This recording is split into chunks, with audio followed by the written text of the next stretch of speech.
পশ্চিম বাংলায় খুব সাম্প্রতিক সময়ে একটি নির্বাচন হয়েছে। বাংলাদেশের পার্শ্ববর্তী এলাকা হিসেবে পশ্চিমবঙ্গ আমাদের জন্য অত্যন্ত গুরুত্বপূর্ণ।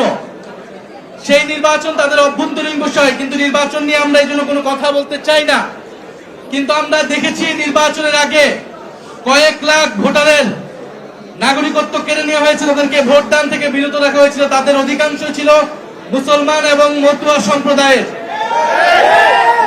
এবং আমি সংসদে এটা বলেছি, আমরা বলেছি এই যে মুসলমানদেরকে সেখানে নির্যাতন করা হচ্ছে, তাদের ভোটাধিকার কেড়ে নেওয়া হচ্ছে, এটার প্রভাব বাংলাদেশেও পড়বে।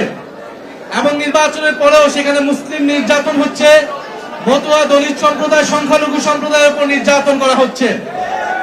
আমরা একটা কথা সুস্পষ্টভাবে বলতে চাই, আপনাদের উদ্দেশ্যে বলতে চাই, পশ্চিমবঙ্গের এই নির্বাচনের ফলাফলের পরে বাংলাদেশের দায়িত্ব অনেক বেড়ে গিয়েছে। বাংলাদেশকে দায়িত্বশীল আচরণ করতে হবে। বাংলাদেশের স্বাধীনতা, সার্বভৌমত্ব, এদেশের হিন্দু, মুসলমান, বৌদ্ধ, খ্রিস্টান সকলের নিরাপত্তা এবং নাগরিক অধিকার নিশ্চিতের দায়িত্ব আমাদেরকে নিতে হবে।